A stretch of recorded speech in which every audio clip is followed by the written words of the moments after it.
or welcome back to Naturally Corporate. My name is Regina. So about a year ago, I made a video talking about hair growth over 40. And in that video, I just kind of talked about my journey to natural hair or chemical-free hair and how I got there and what I learned along the way and all those kinds of things. And the feedback I've gotten and feedback I'm still getting even to this day, 1 year later, is very positive and very inspirational. So of course I wanted to keep that conversation going, and I wanted to come back a year later and talk about the state of my hair, what's been going on, and how that hair growth over 40 is going. But I didn't want it to be a repeat of that video. I didn't want to just repeat the same old thing. So thought about what's changed, what I haven't changed, and I wanted to talk to you about it. And one thing I realized, this is a hair video and you can't really see my hair because of the color of my top. So let me change that. Be right back. Okay, I think this is much better. You can actually see my hair now. Okay, so back to what I was saying. The video that I did a year ago talked about my journey from relaxed hair to chemical-free hair and what I learned along the way. I did not big chop, and I won't recap that entire video, but just to give you a few snippets, I did not big chop, and sometimes I kind of maybe regret about this much not big chopping to have that entire experience, but oh well. I'm still okay with just transitioning from my relaxed hair. And although I'm chemical free, I think my overall hair routine can benefit someone with chemical treated hair or relaxed hair or chemical free hair. My routine is I think it's really simple, just the basics.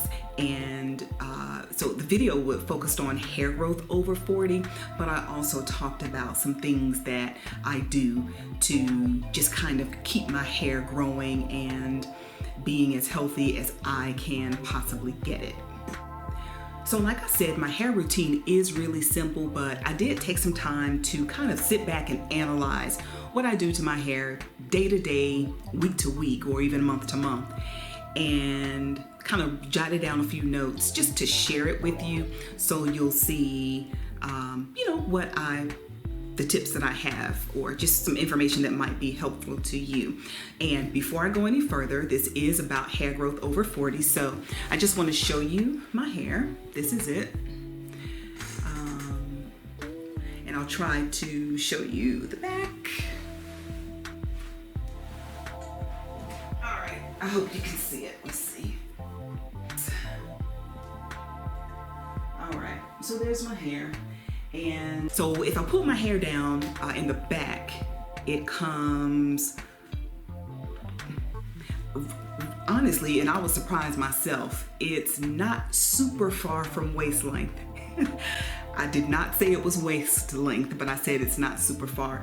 It's about this much from being waist length. And my hair grows the fastest in the back. I have some long layers, so naturally, I'm not saying that my hair is close to waist length in the front.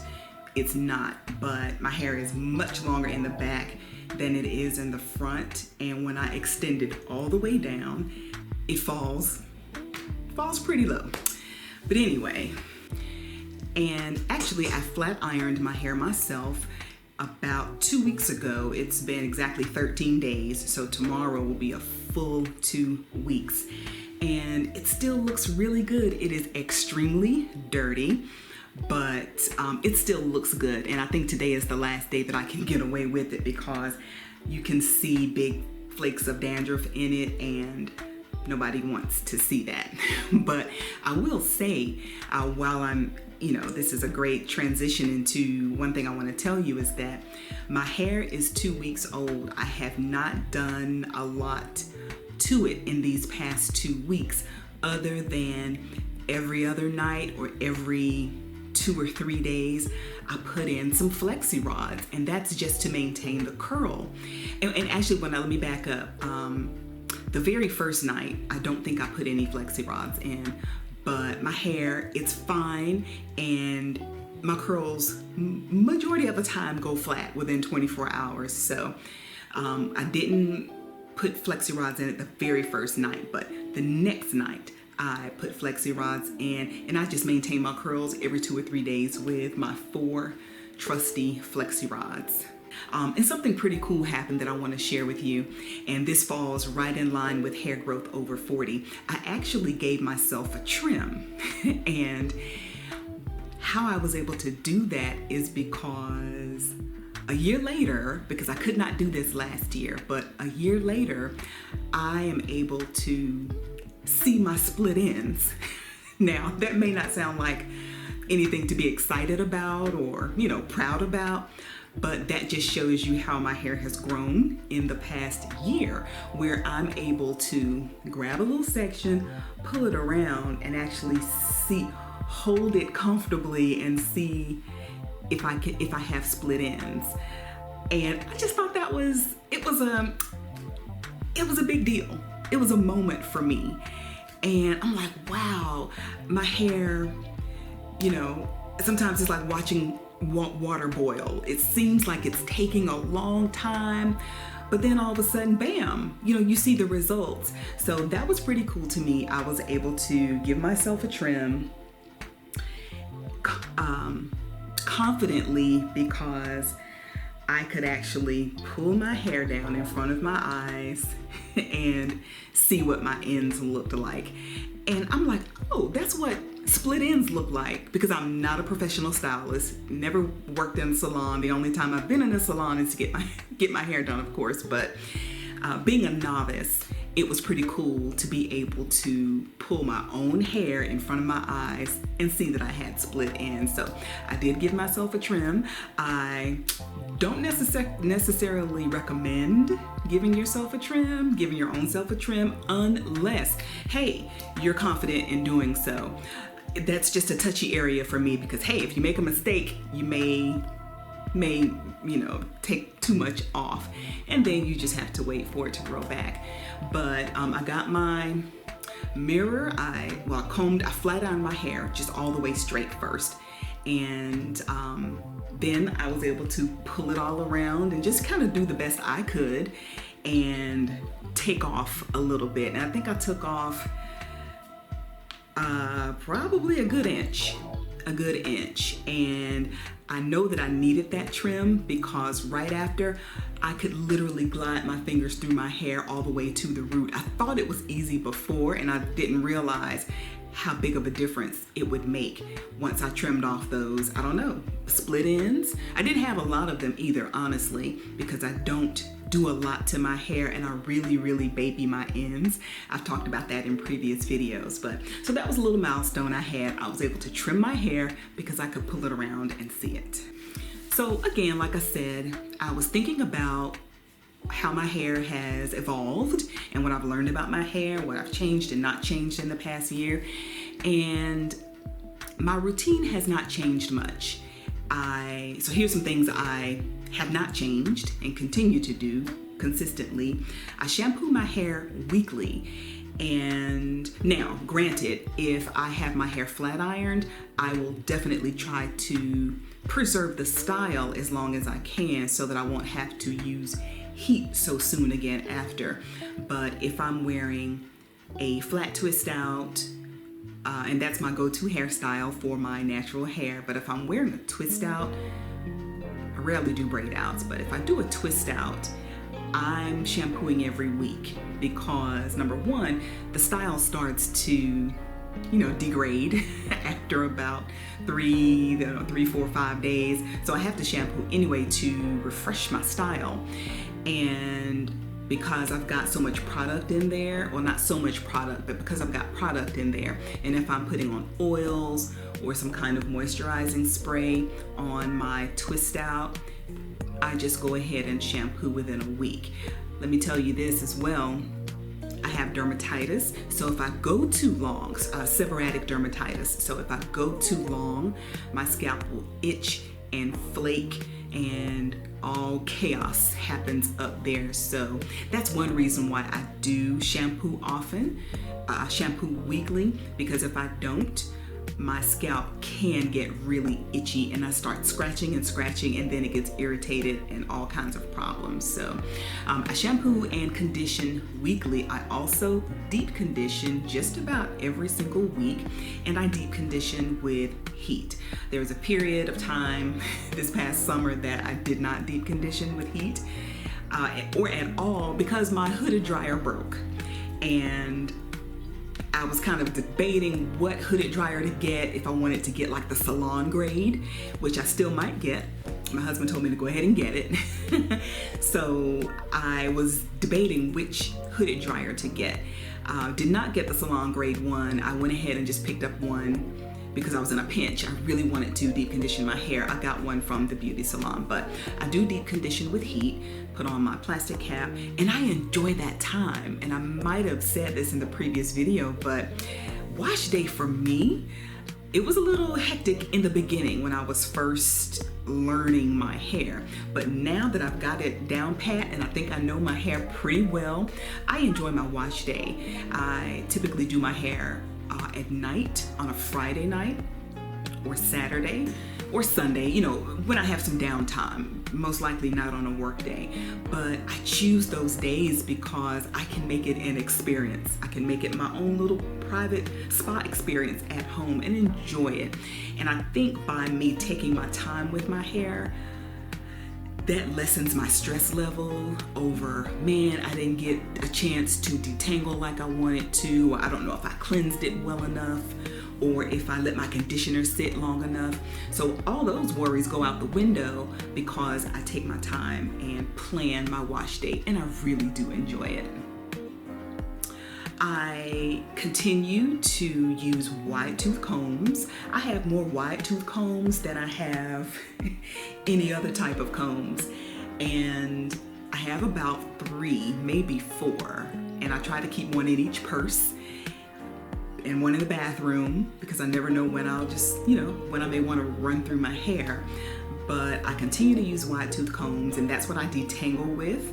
After I detangle my hair with my wide tooth comb, then I get the fine tooth comb and, you know, start from the ends and then eventually work my way up to the roots, and until I'm able to just comb all the way through, and that ensures that I've got all of the shed hairs out. But I'll continue to use wide tooth combs.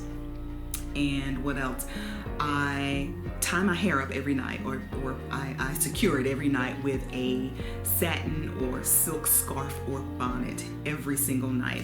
I also have silk pillowcases that I use, and I really feel like they using silk and satin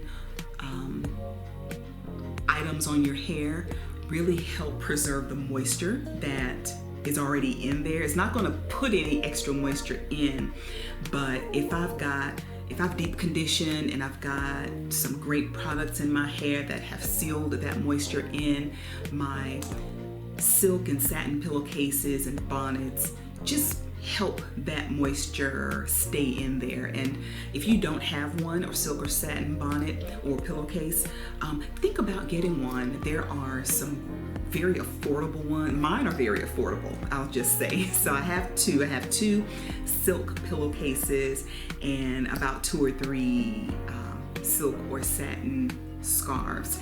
And I have some links for my pillowcases. I will link them, because if you're looking for one and, you know, have been looking for one and haven't found one, I'll share the ones that I have with you and check them out. I don't get any I don't get any kickback if you purchase from the links that I share. I'm just trying to give you a discount. How about that? So, and you know what I realized? It just came to me. I don't brush my hair very much. I rarely use a brush. The only time I really use a hairbrush is if I am trying to put my hair in a sleek style, like a ponytail. That rarely happens. But I don't use a hairbrush that often, and my edges, you know, are quite manageable. They don't give me any trouble. So I don't have to, you know, there's no need for me to brush them. I might use the little baby hair comb. But other than that, I don't use a hairbrush. That's my point. I don't use a hairbrush. So I'm not opposed to using one, but the way that I wear my hair, I just don't need to use one. If I'm wearing it up in a high bun, of course, I'll get my brush and just try to make sure everything is smooth, you know, around the back and all around my hairline. But other than that, I don't use a brush. The brush that I do have is two-sided. It's a boar bristle brush. One side has really soft bristles, and the other side has very firm bristles. And sometimes I do have to use the firm side, but I use it just to really gather my hair up in the direction that I want it to go, and then I'll finish using the smooth side. When I think about what I've changed with my hair routine over the past year, most recently I can say I've definitely used more heat on my hair. In the past, I don't know, 3 to 4 months, I have definitely used heat at least 5 times. And that may not seem like a lot, but when you go for long stretches of time, like I have done, doing flat twist outs, crochet braids, wash and goes, or in my case, attempted wash and goes, because my hair just doesn't do wash and goes. I have several different hair patterns, so wash and goes don't quite work out. But when I'm going from flat twist outs back to back for a few months, then I throw in crochet braids, or then I'll do maybe wear a bun or wear a wig for a while. Those are long stretches of time where I'm not seeing my hair straight, and I really do enjoy my straight hair. And when you think about it, for decades, literally decades, all I saw was my hair straight because my hair was relaxed. So I'm really enjoying my flat ironed hair, and I found quality products, salon grade products. One of my favorites is Rucker Roots, and I stumbled upon Rucker Roots about a year ago. No, not quite a year ago, but I stumbled upon Rucker Roots online one night, late at night. I was just surfing on the web, and I looked into the company more, and I'm like, wow, these products look great. The company is owned by 2 sisters, and I was just intrigued and drawn in. And when Black Friday came around, I was like, yes, I've got to get some of these products. And I did, and I am hooked. This is the Rucker Roots products are what have my hair looking so fantastic and so sleek. Remember, this is 2-week-old hair that I did at home in my bathroom. And if it wasn't for the dandruff and the flakes, I would keep going. And I don't know if you can really see it up close, but look, my hair is so shiny. Oh my gosh, it is. It has almost the same level of shine that it did the night that I flat ironed it. But so in addition to, I kind of went off track there, but heat styling is one thing that I've definitely changed over the past year. And because I've been heat styling, I've also been using more flexi rods and sponge rollers in the last year. And that's because my hair is flat ironed. That's how I preserve my flat ironed hair. Using flexi rods to give me kind of loose flowy curls. This is kind of like my dream hairstyle.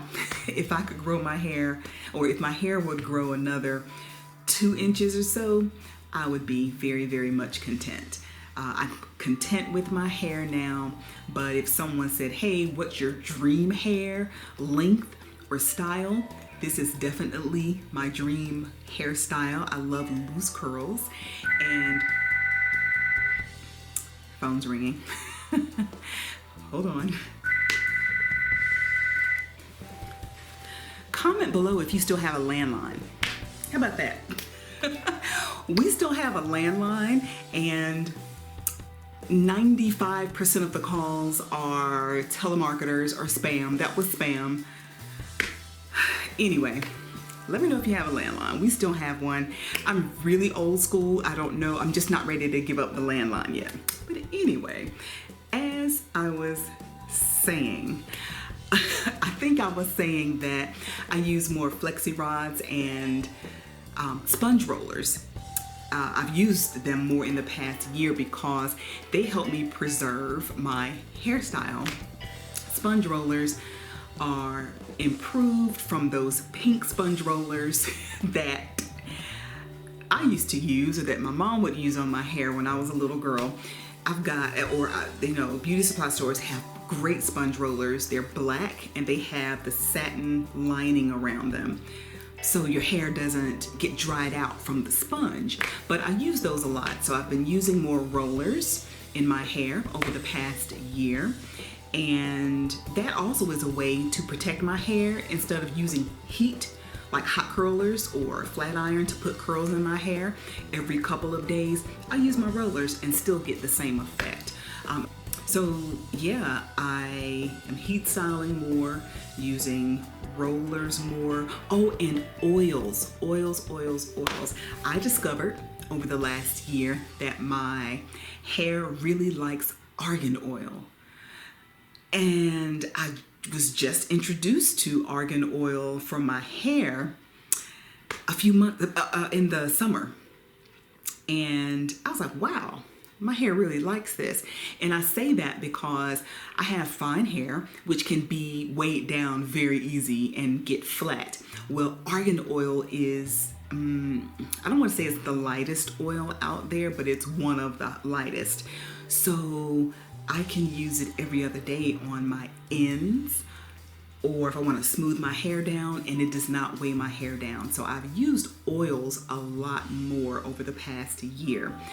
And particularly when I have my hair straight, I just, finger part in my 4 sections and then make some subsections in there and just put my argan oil all down in there.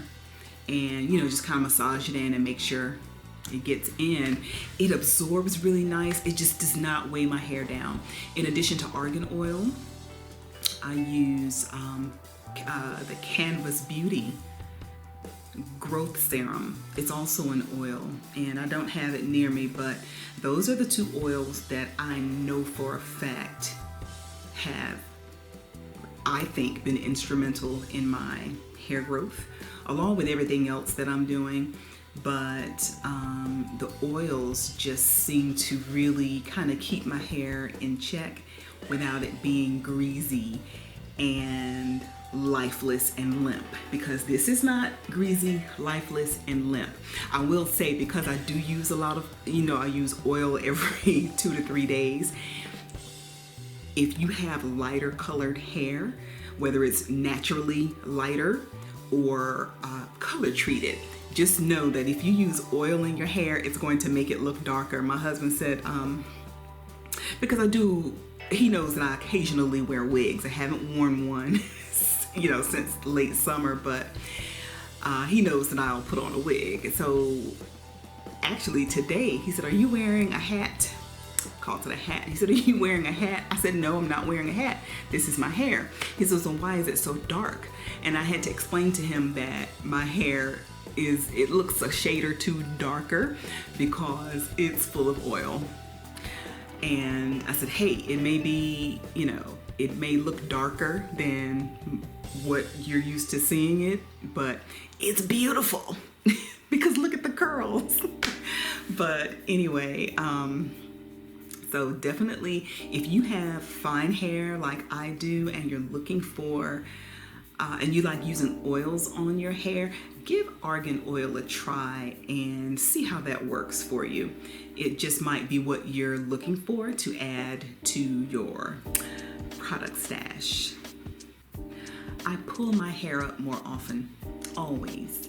I can guarantee you that after this video, well, I'm literally shampooing my hair when I finish this video. But if, on any given day, when my hair is flat ironed, I pull it up so it's not touching my shoulders. I can feel when strands of hair, you know, slip down into the fibers of my clothes. And I hope you all know what I'm talking about, but I can feel, well, I can't feel when the hair slips in there, but when I move my hair around or you know, do something to it, I can feel it maybe pulling out of my clothes or even snap off. I can just feel it. I feel it, you know, at the root. And I find myself now, consciously or unconsciously, pulling my hair up into a bun. And you know what? I stopped taking collagen in the last 5 or 6 months. No reason other than we ran out. We ran out of collagen, our collagen powder, and just never made it back to the store. Just not on our list of priorities. When I say our, me and my husband, just not on our priority list. And we started taking the collagen powder, number one, for, you know, joint health. And of course, the kind that we have is for joints, for hair, skin and nails, I believe. And I will say, I feel like soon after I started taking the collagen, I do think my hair felt stronger. I can't really explain what strong hair feels like, but I felt a little something in my hair, and I liked it. It was a good thing. My fingernails and my toenails grew like crazy, so I knew something was happening from the collagen. But now that I'm not taking the collagen anymore, I can honestly say I haven't noticed a difference in my hair. My hair hasn't come out. It hasn't behaved any differently than before, than when I was taking the collagen. So, and we took it for about a year. I took it for about a year. And by now, it's been 5 or 6 months that I haven't taken it. I know vitamins stay in your system for, maybe they stay in your system for a while, but I know that any collagen I had has long gone out of my body. So I'm not in a super rush to start taking collagen again because I don't see any negative change in my hair. Also, I don't do as many protective styles. Crochet braids. I haven't done crochet braids in probably a year. I think I did some twists, some mini twists. I take that back. I did do mini twists within this past year, but other than that, I haven't done crochet braids. And the thing with that is I probably won't do any more crochet braids anytime soon, as far as I can foresee, because when your hair, for me, my hair has a little length on it, so you've got to cornrow it down and secure all of your hair and tuck it all away, and then put in the crochet braids, the crochet hair. And it's honestly, it's turning out to be a lot of work. It would be different if my hair were a little shorter and I could just cornrow it down and just tuck the little, cornrows in. But when your cornrows, you plait it all the way down and they stop here, and you've got 8 or 9 or 10 of those, you have to tuck them away and make sure they're all tucked away. And I made the mistake a couple of years ago taking crochet braids out, and I cut my hair at the crown. And now when I say cut it, I cut it up to like this. I cut my hair thinking it was the crochet hair. Totally devastated. Let me get myself back on track. But I've done less protective styles over the past year. If I had to think about what I would change going forward, it's a tough question. I've shared what hasn't changed, and I've shared with you what I have changed. And going forward, is there anything I plan to do differently to continue to maintain and grow my hair now that I'm over 40? I don't think so. My hair routine is really simple. I shampoo, I condition, I deep condition, and I use oils, and I moisturize my hair. I don't do anything out of the ordinary. I don't use protein treatments. I have done one protein treatment in the last year. When I was seeing my stylist, I'm not going to the salon. I have not been to the salon since July, and I'm not ready to do that yet. But when I was seeing my stylist, she never suggested or recommended me getting a protein treatment. I had to ask, hey, is my hair okay? Is there anything you recommend? Do I need anything, a protein treatment? She's like, no, your hair is fine. And I totally trust my cousin Tia, who is my stylist. She's no longer doing hair, and I'm really sad. But, I've never I've never been the one to do protein treatments regularly or have them done, have them be recommended that I have protein treatments. So it ain't broke. So there's nothing for me to fix. My routine is not broken. I'm very simple. My hair routine is very simple. And like I said, although I'm chemical free, everything that I do to my chemical free hair can easily be a positive, regimen for someone who has relaxed hair, by all means, because I'm not doing anything extra. It's really just the basics.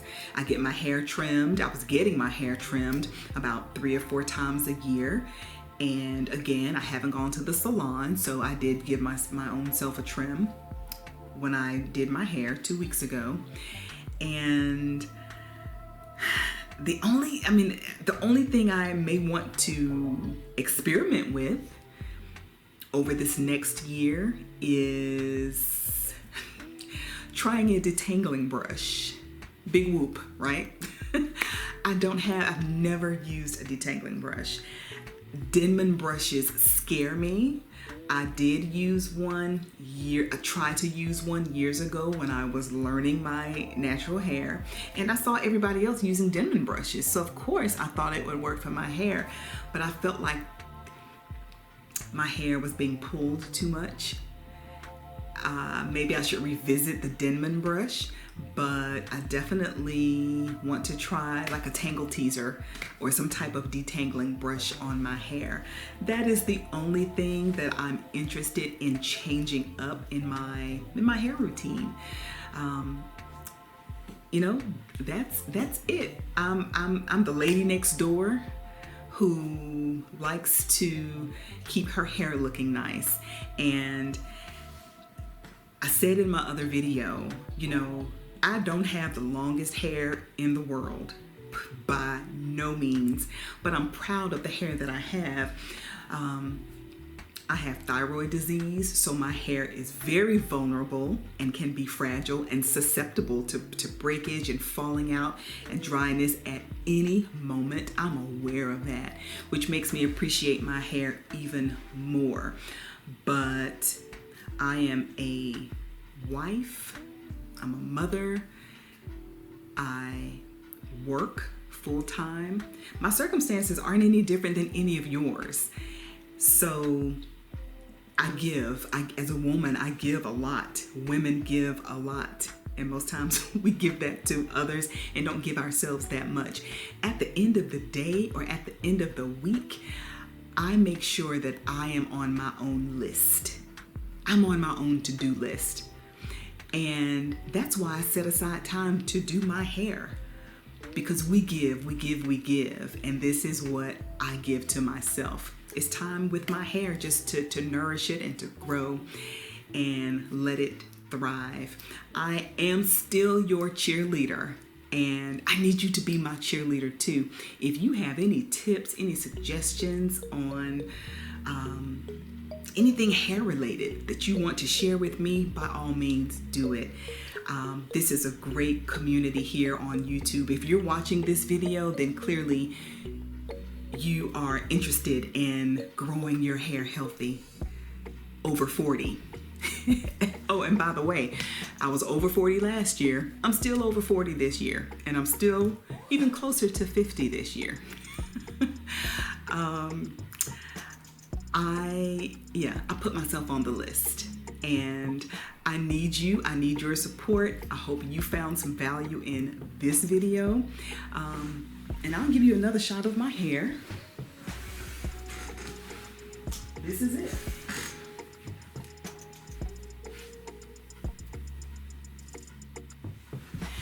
This is hair growth over 40. My friends, I appreciate you so much. Thank you for choosing to watch this video. Until next time, keep it naturally corporate.